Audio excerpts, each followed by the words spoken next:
ভালো থেকো সব সময়। হ্যাঁ, তুমিও ভালো থেকো। বিয়ে কবে করবে?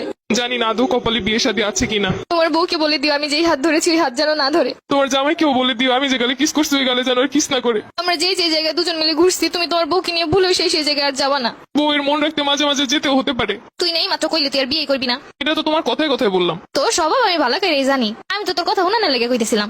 ছেড়েই তো চলে যাচ্ছ, তাহলে আবার এইগুলো কেন বলতেছো? ঠিকই তো বলছো, আমি কেন এগুলো বলতেছি এখন? আমাকে ছেড়ে খুব ভালো থাকবে তাই না? ভালো তো থাকতাম, কিন্তু এই 2-3 বছরে তো হাজার হাজার টাকা খরচ হয়ে গেছে আমার। ঘুরতে গেলে গাড়ি ভাড়া তো আসি, ফুচকা খাওয়ানো, চটপটি খাওয়ানো, আইসক্রিম খাওয়ানো, এইগুলোর পিছনে যত টাকা গেছে আমার। কষ্ট পেও না, যখন জামাই হবে টাকা পয়সা হলে তোমাকে সব শোধ করে দিব। তোমার কিন্তু মাঝে মধ্যে এমবিও বইটা দিতাম আমি। হ্যাঁ ঠিকই বলছো, আমি তোমার কাছ থেকে নিতে চাইছিলাম না, তুমি আমাকে জোর করেই দিছিলা। তখন তো বুঝি না এগুলো সব লস হয়ে যাবে। আচ্ছা জামাই হলে ওটাও শোধ করে দিব, টেনশন করো না। ঠিক আছে, ওইগুলো শোধ করে দিলে আমার আর মনে কোনো কষ্ট নাই। শুধু নিজে যা যা করছো তাই ভাবলা, আমি যে কি করছি সেইগুলো মনে নাই। একদিন কচু শাক রান্না করে নিয়ে আসছিলাম, লাল শাক বোনা করছিলাম, তোমাকে ছেড়ে খাইতে পারতেছিলাম না তাই বক্স ভরে তোমাকে এনে দিছিলাম। আচ্ছা, আমার যখন বউ হবে আমিও তোমাকে লাল শাক আর কচু শাকের তরকারি রান্না করে বাটি ভরে দিয়ে আসবো। চেয়েছিলে এই শীতে রাজহাঁস রান্না করে খাওয়াতে আমাকে। ইচ্ছে তো ছিল কত কিছুই, কিন্তু হলো কই? সবই তো ঠিক ছিল, শুধুমাত্র একটা স্বপ্ন দেখে এভাবে চলে গেলে।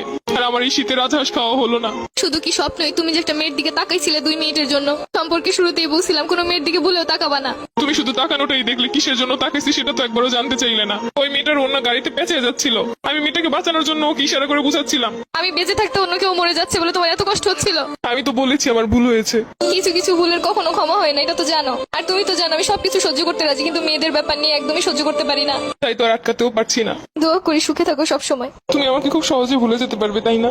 ঘৃণা মানুষকে সবকিছু করতে শিখায়। ভাবতেছি এতদিন যার সামনে তোমাকে বউ বলে পরিচয় দিচ্ছি, পরবর্তীতে কি হবে? তাদেরকে বলবে আমি মরে গেছি। জীবন তো কারোর জন্য থেমে থাকে না। আচ্ছা, কিছু মনে না করলে একটু কথা বলি। আমি যা আবেগের বসে তোমার একটা পায়েল কিনে দিছিলাম, ওই পায়েলটা কি ফেরত দেওয়া যাবে?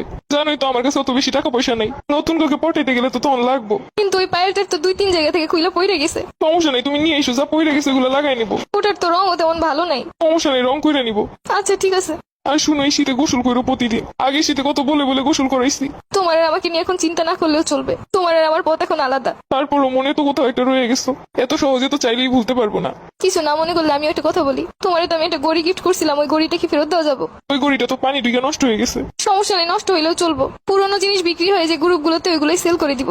একটা ড্রেস পছন্দ হয়েছে, ভাবছিলাম তোমারে বলবো, সেটা তো আর হলো না। ওই গড়িটা বিক্রি করেই কিনবো। লাস্ট ওই একটাই স্মৃতি ছিল আমার কাছে, ওটাও নিয়ে যাবে। আমি নিজেই নেই, আমার স্মৃতি দিয়ে আর কি করবে? তো